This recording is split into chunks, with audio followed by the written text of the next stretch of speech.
अस्सलाम वालेकुम, welcome to smart work zone. आज हम CS 501 की फ़ाइनल टर्म की प्रिपरेशन स्टार्ट कर रहे हैं।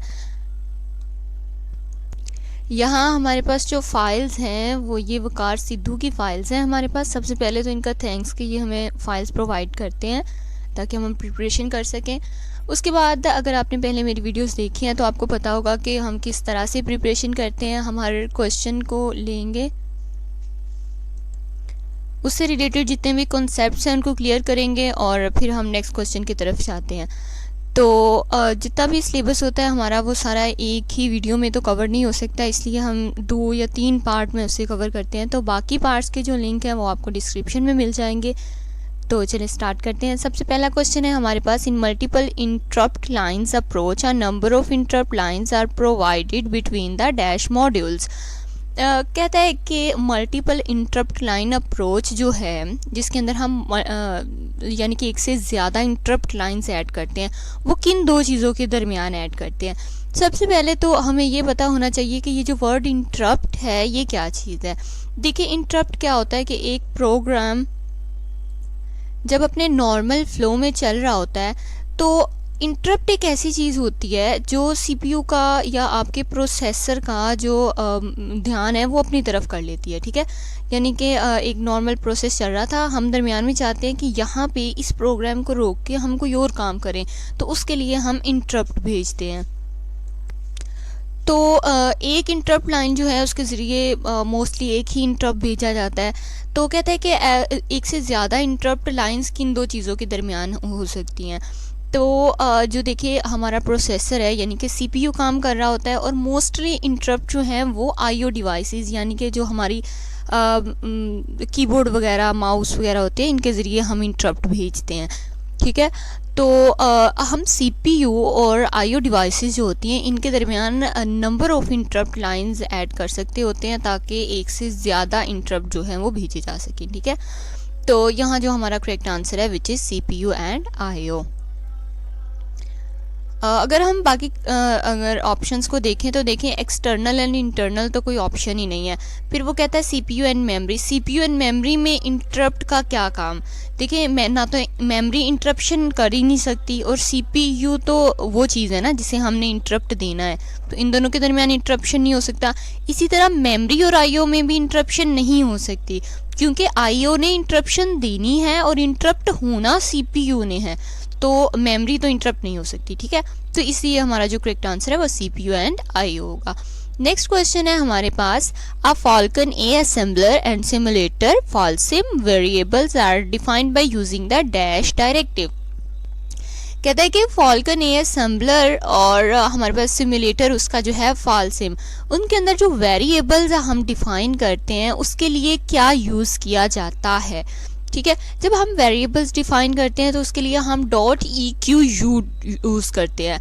इसका कोई यूँ समझ ले कि एग्जैक्ट कोई नॉलेज या वो आप कह सकते हैं कि कॉन्सेप्ट नहीं होता, ये आपको एक लैंग्वेज में स्पेसिफिक चीज़ें दे दी जाती हैं कि आपने वेरिएबल डिफाइन करना है तो उसके बाद ये पुट करना है। इस तरह की और भी कुछ चीज़ें हैं आपके 272 पेज पे, वहाँ मैं आपको दिखा देती हूँ, वो सारी हम क्लियर कर लेंगे ताकि जो है साथ में उसके रिलेटेड जो भी चीज़ें आ जाएं आप उन्हें कवर कर सकें। ये देखें, ये वो कहता है कि जब हम एक फाल्सम को सोर्स फाइल जो देते हैं, सोर्स फाइल आप जानते हैं यानी कि ऐसी फाइल जिसे हम एज ए इनपुट दे रहे होते हैं, तो कहता है वो जो फाइल होगी उस फाइल का आप जो भी नाम लिखेंगे, ठीक है, उस नाम के बाद आप .smfa ज़रूर लिखेंगे। ये पहली चीज़ हो गई। उसके बाद आप उस फाइल के अंदर जितने भी कमेंट्स लिखेंगे उनके बाद आप सेमीकोलन लगाएंगे। ठीक है, ये चीज़ हो गई। इनके बारे में क्वेश्चंस आ जाते हैं, इसलिए इसके रिलेटेड जितनी भी चीज़ें हैं वो मैं आपको यहाँ पे कंसेप्ट उनके क्लियर कर देती हूँ। नेक्स्ट वो कहता है कि आपके पास जितने भी वेरिएबल्स होते हैं उनके लिए हम .eq यूज़ करते हैं। ये जो आपको क्वेश्चन दिया हुआ है वहाँ पे, ठीक है, आपके नोट्स में। उसके बाद क्वेश्चन ये है कि वो कहता है कि एड्रेस जो होता है, डाटा और data and pointer area memory के अंदर जो होते हैं उनके एड्रेस के लिए हम .dw और .sw डायरेक्टिव्स यूज़ करते हैं। ठीक है, उसके बाद जब हम लेबल्स यूज़ करते हैं उस फाइल के अंदर जितने भी लेबल्स होंगे उस लेबल के बाद जो है हम कॉलन लगाएंगे, यानी कि जिस भी स्टेटमेंट के एंड पे कॉलन लगा होगा वो ये रिप्रेजेंट करेगा कि ये एक लेबल है, ठीक है। उसके बाद .org0 डायरेक्टिव जो है ये प्रोग्राम की फर्स्ट लाइन के साथ हम ज़रूर यूज़ करेंगे, ठीक है ना। जो भी आप प्रोग्राम बनाएंगे उसकी फर्स्ट लाइन जो होगी उसके साथ आप .org0 यूज़ करेंगे। इसी तरह इसके बाद हमारे पास ये कुछ एक इंस्ट्रक्शंस हैं। आपने आपकी जो फर्स्ट इंस्ट्रक्शन है उसके एड्रेस को स्टोर करना है तो उसके लिए आप .sw यूज़ करेंगे। फिर आपकी लास्ट लाइन है सोर्स फाइल के अंदर तो उसके लिए आप .end डायरेक्टिव यूज़ करेंगे, जो बताएगा कि यहाँ पे आपकी जो है फ़ाइल ख़त्म हो गई है। और ये जो .equ है इसे हमने ऊपर देखा कि .equ जो है ये वेरिएबल्स को डिफ़ाइन करने के लिए यूज़ किया जाता है, लेकिन इसका एक और यूजेज भी होता है और वो ये होता है कि ये कहीं भी जो सोर्स फाइल होती है उसमें वैल्यूज़ को वेरिएबल्स को वैल्यू असाइन करने के लिए भी यूज़ किया जाता है, यानी कि .equ वेरिएबल्स को डिफ़ाइन करने के लिए भी यूज़ किया जाता है और वेरिएबल्स को वैल्यूज़ असाइन करने के लिए भी यूज़ किया जाता है। तो यहाँ ये कुछ थी चीज़ें जो मैंने आपको एक्सप्लेन कर दी। नेक्स्ट क्वेश्चन की तरफ चलते हैं। नेक्स्ट क्वेश्चन है हमारे पास, in direct memory access the dash is needed to control the total activity and to synchronise the transfer of data. कहता है कि डायरेक्ट मेमोरी एक्सेस जो है उसके अंदर a dash is needed to control the total activity. किस चीज़ की ज़रूरत होती है कि वो जितनी भी टोटल एक्टिविटी हो रही है उसको कंट्रोल कर सके सिंक्रोनियस वे में, ठीक है। सबसे पहले डायरेक्ट मेमोरी एक्सेस क्या होती है। डायरेक्ट मेमोरी एक्सेस जो है ये हम जैसे मेमोरी को मुख्तलिफ़ तरीक़ों से एक्सेस कर सकते होते हैं। जैसे कि हम कह सकते हैं कि हम मेमोरी को एक्सेस करने के लिए मेमोरी का एड्रेस देंगे या हम किसी रजिस्टर के थ्रू से एक्सेस करेंगे। लेकिन अगर हम बगैर किसी चीज़ के डायरेक्ट ही मेमोरी को एक्सेस कर लें तो उसे डायरेक्ट मेमोरी एक्सेस कहा जाता है। डायरेक्ट मेमोरी एक्सेस के बारे में जो भी एक्सप्लेनेशन है हम वो नोट से देख लेते हैं। 285 पे आपकी एक्सप्लेनेशन है। तो यहाँ अगर हम आएँ तो ये देखें, जब हम डायरेक्ट मेमोरी को एक्सेस करते हैं तो उसके क्या फ़ायदे होते हैं। उसका एक तो फ़ायदा ये होता है कि आपका ट्रांसफ़र रेट जो है वो फास्ट हो जाता है। नॉर्मली क्या होता है कि आप अपना जो भी डाटा है वो बस को देंगे, ठीक है, वो बस जो है ट्राई स्टेट बफर उसे बस पे डालेगा, फिर बस आगे लेके जाएगी, फिर वहाँ से ट्राई स्टेट बफर बस से उठाएगा और उसे मेमोरी में डालेगा, और इस तरह से बहुत सारे उसमें स्टेप्स होते हैं। तो जब हम डायरेक्ट मेमोरी को एक्सेस कर लेंगे तो वो सारे स्टेप्स जो हैं वो ख़त्म हो जाएंगे। हमारा डायरेक्ट जो राब्ता है वो मेमोरी के साथ हो जाएगा, जिससे हमारी ट्रांसफ़र जो डाटा की है वो फास्ट हो जाएगी, ठीक है। ये कब यूज़फुल होता है डायरेक्ट मेमोरी को एक्सेस करना, जब हमने लार्ज अमाउंट ऑफ डाटा को ट्रांसफ़र करना हो। जैसे कि आपकी हार्ड डिस्क में बहुत सारा डाटा और आप चाहते हैं कि ये सारे का सारा प्रिंट हो जाए, तो आप प्रिंटर को डायरेक्ट हार्ड डिस्क से जो है वो कनेक्ट कर देंगे कि यानी कि प्रिंटर जो है वो डायरेक्ट हार्ड डिस्क की मेमोरी को एक्सेस कर सकेगा। अब तो कहता है कि व्हाट इज़ द कॉन्सिक्वेंसेस, अगर आपने डायरेक्ट मेमोरी को एक्सेस करना है तो उसके लिए आपको किस चीज़ की ज़रूरत है। देखिए, जब हम डायरेक्ट मेमोरी को एक्सेस कर रहे हैं तो फिर उसको कंट्रोल करने के लिए भी कुछ होना चाहिए। तो उसके लिए हम यूज़ करते हैं DMA कंट्रोलर, यानी कि direct memory access controller. Okay, हो गया। ये क्या करता है कि ये अपने आप में एक CPU यानी कि किसी स्मॉल CPU समझ लें, ये खुद एक CPU का काम करता है और जितनी भी एक्टिविटी हो रही होती है उसको कंट्रोल करता है और उस सारे डाटा को सिंक्रोनियस वे में ट्रांसफ़र कर देता है। ठीक हो गया। तो ये हमारे पास DMA की डिटेल थी। तो DMA का आपको पता चल ही गया होगा कि DMA कंट्रोलर ही होता है जो हमें चाहिए होता है डायरेक्ट मेमोरी एक्सेस के लिए, ताकि सिंक्रोनियस डाटा ट्रांसफ़र हो सके। नेक्स्ट क्वेश्चन है हमारे पास, dash allow peripheral devices to read from and और write to memory without intervention by the CPU। वो क्वेश्चन पूछ रहा है कि ऐसी कौन सी तरीका है, ऐसा कौन सा तरीका है जिससे पेरिफेरल डिवाइसेस जो हैं, पेरिफेरल डिवाइसेस यानी कि कीबोर्ड वगैरह, वो आपकी मेमोरी को एक्सेस कर सकते हैं बगैर CPU की इन्वॉल्वमेंट के। ठीक है। तो आप जानते हैं कि ये हमारे पास डायरेक्ट मेमोरी एक्सेस होता है, जिसे हमने अभी डिस्कस किया है। इसके लिए हमें प्रोसेसर को इन्वॉल्व नहीं करना पड़ता, हम डायरेक्ट जो है वो मेमोरी को एक्सेस कर लेते हैं। जैसे मैंने आपको प्रिंटर की एग्जांपल दी कि प्रिंटर डायरेक्ट मेमोरी को एक्सेस कर लेगा, उसे बार बार CPU से रिक्वेस्ट वगैरह नहीं करनी पड़ेगी। तो इसका जो करेक्ट आंसर है वो डायरेक्ट मेमोरी एक्सेस है। नेक्स्ट क्वेश्चन है हमारे पास, a component connected to system bus and having control of it during a particular bus cycle is called dash. कहता है कि एक कंपोनेंट जो है उसे बस सिस्टम से कनेक्ट कर दिया जाता है और वो जो है और फिर वो जो पर्टिकुलर बस साइकिल होती है उसको कंट्रोल कर रहा होता है, तो उसको हम क्या कहते हैं। तो हमारे पास जो है डिफरेंट किस्म के कंपोनेंट्स होते हैं, उसमें मास्टर कंपोनेंट होता है और स्लेव कंपोनेंट भी होता है। मास्टर कंपोनेंट ऐसा कंपोनेंट होता है जो बस को कंट्रोल कर रहा होता है, और स्लेव कंपोनेंट ऐसा कंपोनेंट होता है जो मास्टर के कहने पे अपना काम कर रहा होता है। ठीक है, ये नाम से ही पता चल रहा है कि मास्टर जो है वो ऑर्डर करेगा और स्लेव जो है वो उसे उसके मुताबिक जो है वो काम करेगा। यहाँ अगर आप देखें तो यहाँ कुछ चीज़ों की डेफिनेशंस लिखी हुई हैं जिन्हें हम क्लियर कर लेते हैं।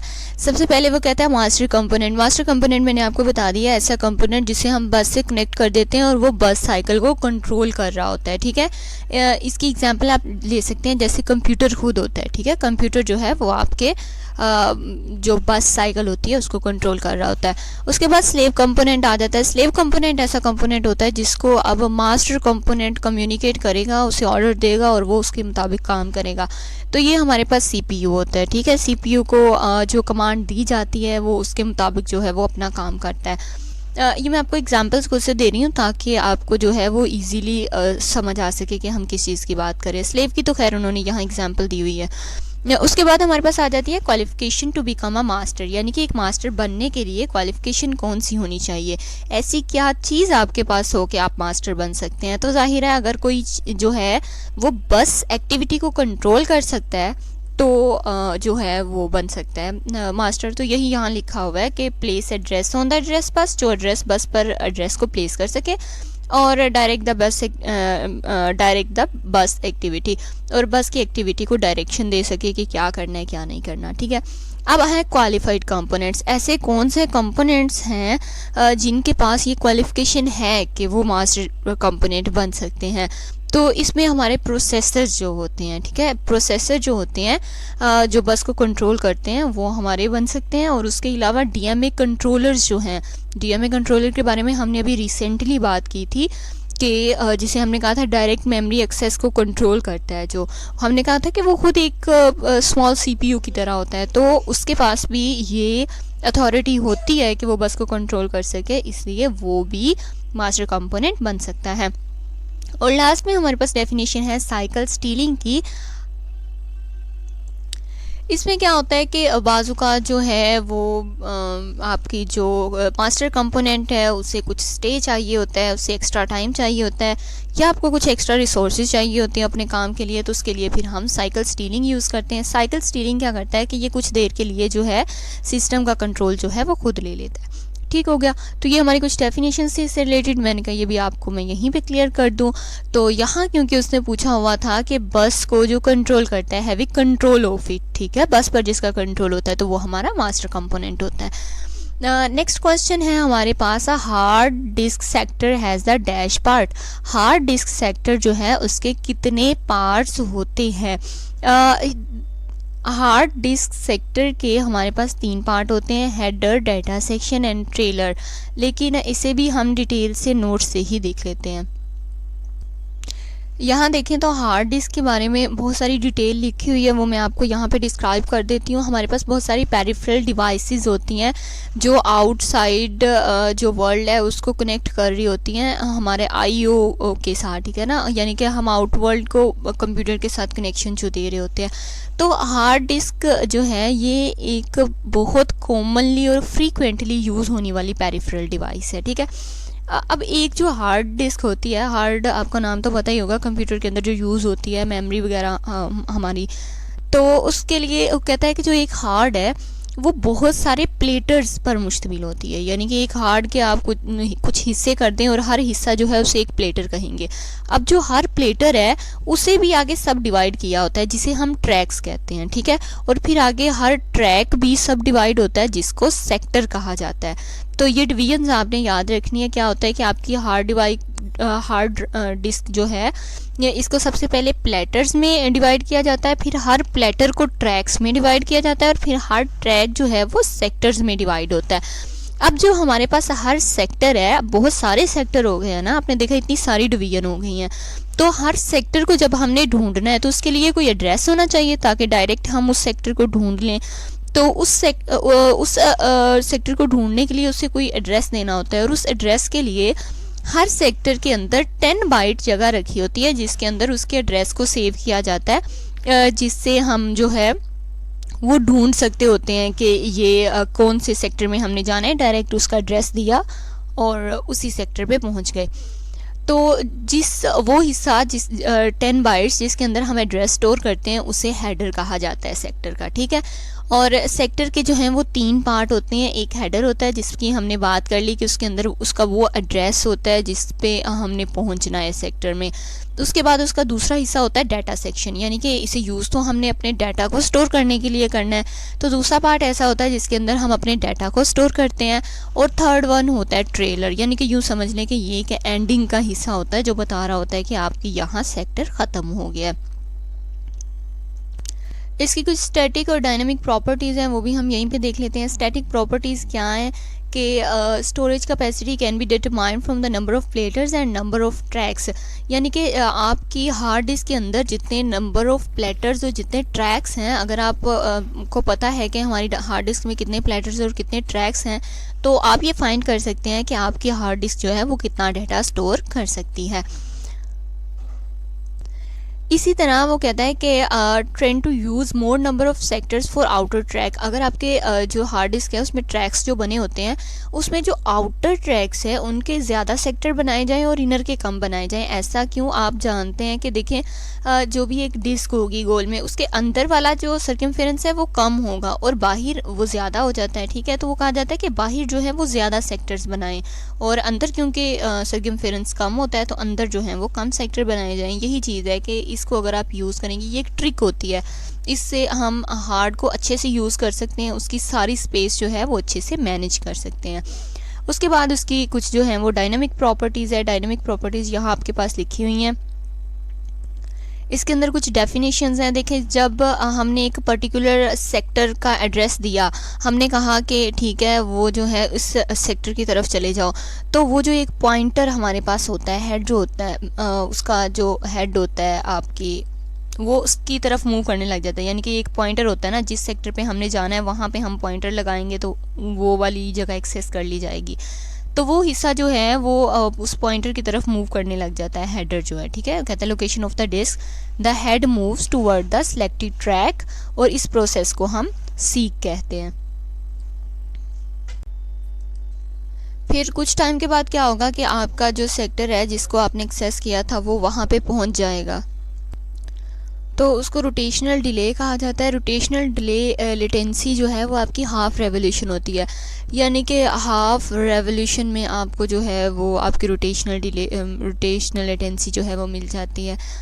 अब मोस्टली तो ये डिपेंड कर रहा होता है कि आपको कितनी देर में आपका सेक्टर मिल जाता है। वो डिपेंड करता है कि कितनी दूर है जहाँ पे आप खड़े हुए थे और आपने जिस सेक्टर को एक्सेस करने की रिक्वेस्ट की है वो आपसे कितनी दूर है, इस चीज़ पे डिपेंड कर रहा होता है, ठीक है। उसके बाद सीक टाइम जो है वो आपका डिपेंड करता है, यही भी चीज़ लिखी हुई है, present position of head and position of the required sector की, जहाँ पे आप खड़े हैं और जिसको आपने एक्सेस करना है उनकी वो आपस में कितने दूर हैं, इस चीज़ पे डिपेंड करता है कि आपका जो है वो सीक टाइम कितना होगा।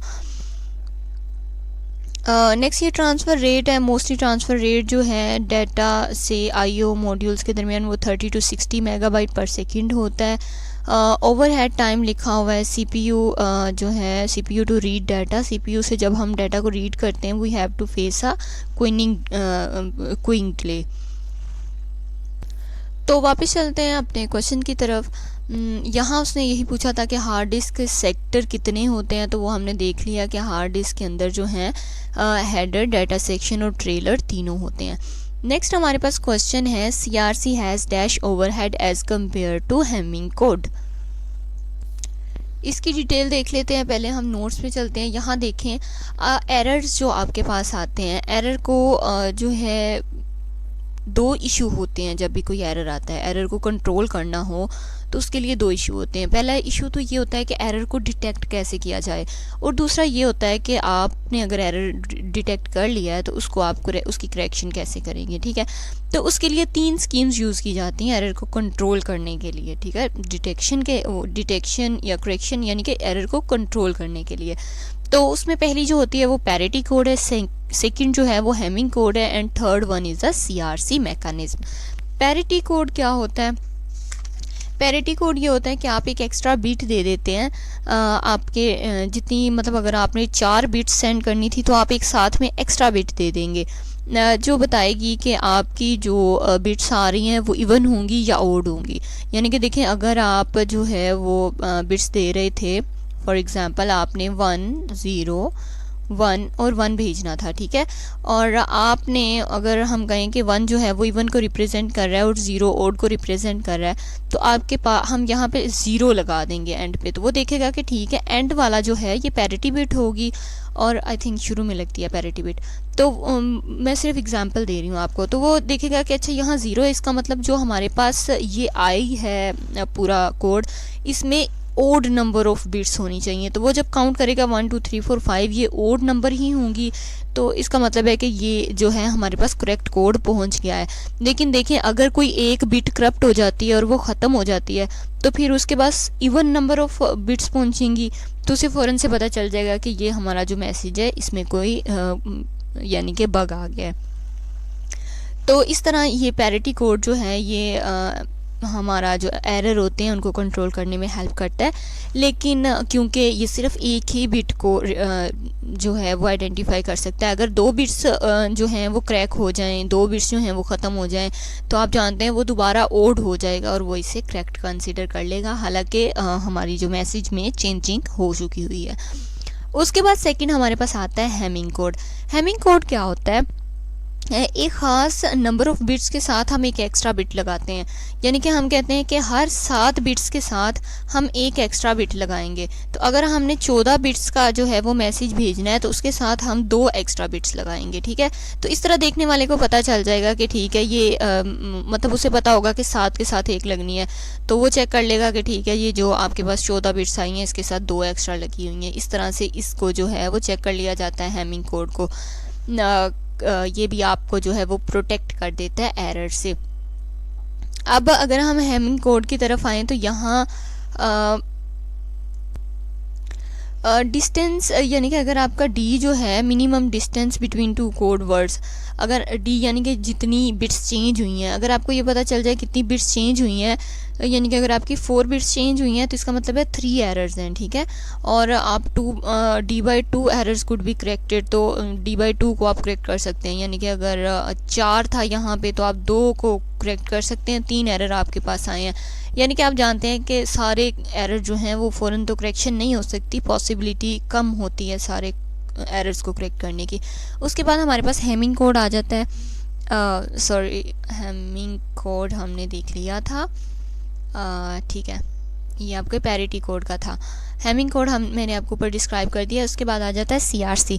CRC क्या है कि कोड वर्ड को प्राइम नंबर पर डिवाइड करके देखो, अगर तो वो प्राइम नंबर पर डिवाइड हो जाता है तो इसका मतलब है वो वैलिड कोड वर्ड है, और अगर नहीं होता तो वो नहीं है। ठीक है, तो यहाँ उसने लिखा हुआ है कि CRC has lesser overhead as compare to hamming code.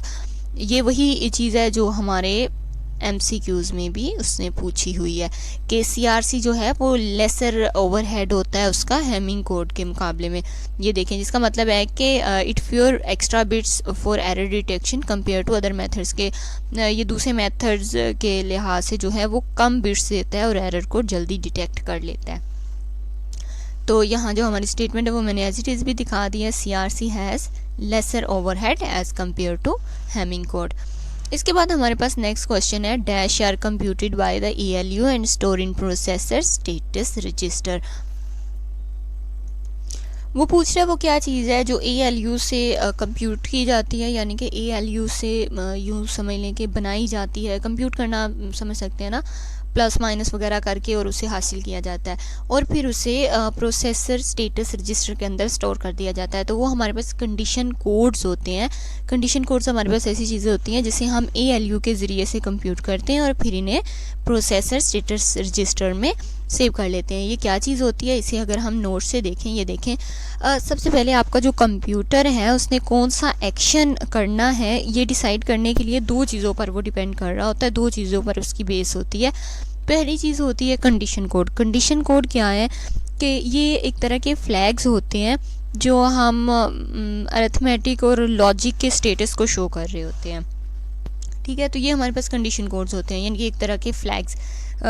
तो उसके बाद इसके लिए यहाँ लिखा हुआ है कि ये जो कंडीशन कोड्स होते हैं इन्हें ALU के ज़रिए हम जनरेट करते हैं या कंप्यूट करते हैं और फिर हम उन्हें प्रोसेसर स्टेटस रजिस्टर्स के अंदर स्टोर कर लेते हैं ताकि हम उन्हें यूज़ कर सकें।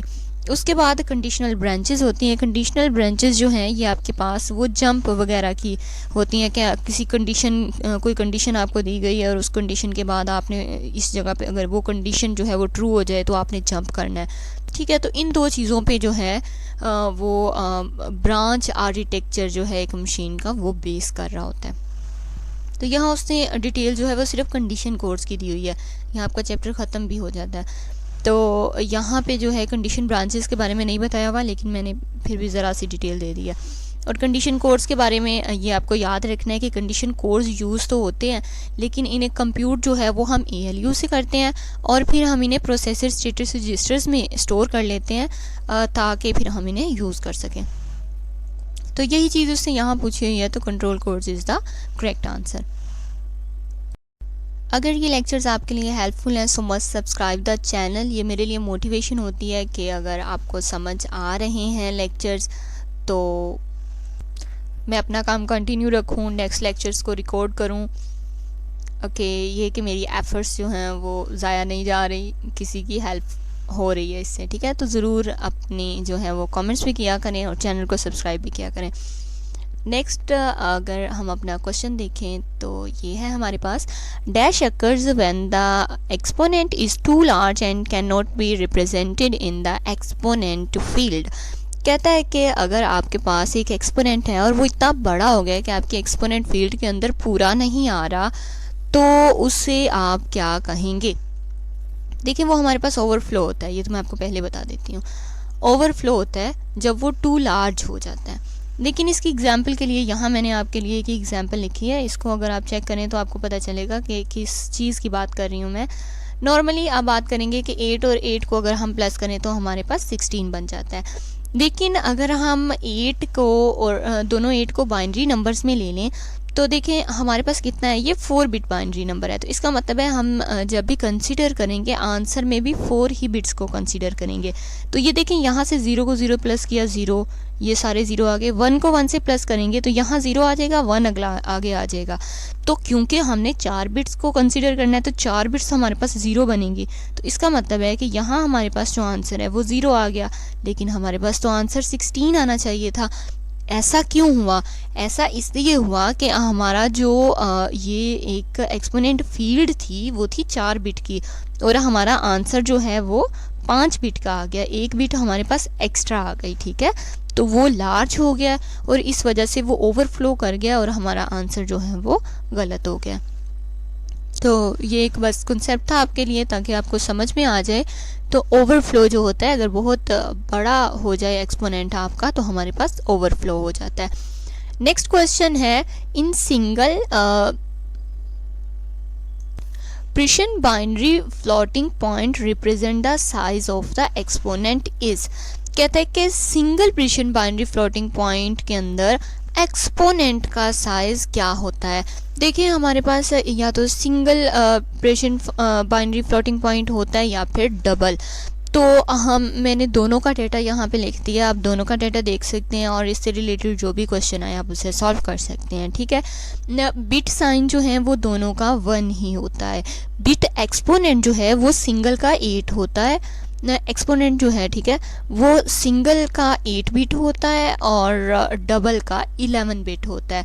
इसी तरह जो फ्रैक्शन है वो सिंगल में 23 बिट होती है और डबल में 52 बिट होती है। और इसी तरह जो आपका a bias of 127 is used and exponent bias is 1023। तो ये कुछ टर्म्स हैं जो दोनों में यूज़ होती हैं। बिट जो साइन बिट है वो तो सेम ही होती है, एक होती है, लेकिन बाकी तीनों चीज़ें जो हैं वो इनमें डिफरेंट होती हैं।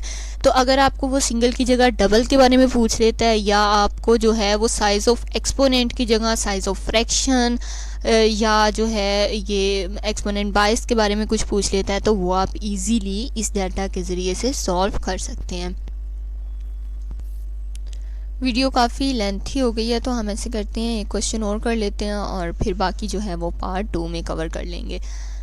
यहाँ क्वेश्चन है, the dash is m bit wide and contains memory address generated by the CPU directly connected to the m bit wide address. बस कहता है कि आपके पास ऐसी कौन सी चीज़ है जो एम्बिट वाइड होती है और उसके पास मेमोरी एड्रेस जो है वो जनरेटेड होता है सीपीयू का।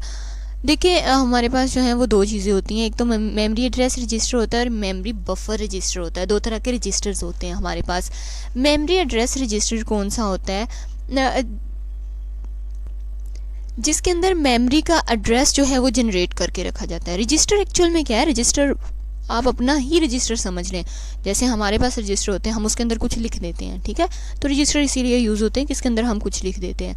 तो जो हमारे पास मेमोरी एड्रेस रजिस्टर होते हैं, ये ऐसे रजिस्टर होते हैं जिसके अंदर हम मेमोरी का एड्रेस कैलकुलेट करते हैं कि हमने इस फलां मेमोरी पे जाना है, उसका हमने एड्रेस कैलकुलेट किया और इसे इस रजिस्टर में लिख देंगे, उसको हम मेमोरी एड्रेस रजिस्टर कहते हैं। और मेमोरी बफर रजिस्टर ऐसे रजिस्टर्स होते हैं। बफर एक्चुअल में क्या काम कर रहा होता है? देखें, अगर यहाँ पे आपका जो है वो काम हो रहा है, ठीक है, तो यहाँ से जो है वो चीज़ आई, डाटा आया और वो उसने इसको देना है, लेकिन ये अभी रेडी नहीं है लेने के लिए। तो यहाँ पे हमने कुछ रजिस्टर रखे होते हैं कि वो डाटा को टेम्परेरीली यहाँ स्टोर कर देगा, ठीक है। ये डाटा आया, यहाँ पे स्टोर कर दिया, जब अब इसे चाहिए होगा तो ये इसे यहाँ से ले लेगा, ठीक है। तो ये जो रजिस्टर होते हैं जो टेम्परेरीली स्टोर करते हैं, इनको मेमोरी बफर रजिस्टर कहा जाता है। तो मेमोरी बफर रजिस्टर जो हैं ये W बिट वाइड होते हैं और इनके अंदर डाटा वर्ड होता है, ठीक है। और ये डायरेक्टली जो है डाटा बस से कनेक्ट होते हैं। ये देखें ना, ये डाटा बस है ना, जहाँ पे हमने डाटा देना था, लेकिन हमने क्या किया कि उससे पहले एक रजिस्टर लगा दिया। तो अब रजिस्टर जो है वो डाटा बस से कनेक्ट हो जाएगा। डाटा बस को जब डाटा चाहिए होगा वो रजिस्टर से उठा लेगी। तो मेमोरी एड्रेस रजिस्टर में क्या होता है कि ये एम्बिट वाइड होते हैं और इनके अंदर जो है मेमोरी एड्रेस जनरेट करके रखा जाता है। तो यहाँ वो आपसे पूछ रहा है कि जिसके अंदर हम मेमोरी एड्रेस जनरेट करके रखते हैं उसको क्या कहते हैं। तो सिंपल नाम से ही पता चल रहा है कि वो मेमोरी एड्रेस रजिस्टर होंगे। So first is the correct answer. I hope आपको लेक्चर्स अच्छे लगे होंगे। अगर अच्छे लगे हैं तो अपने फ्रेंड्स के साथ ज़रूर शेयर कीजिएगा।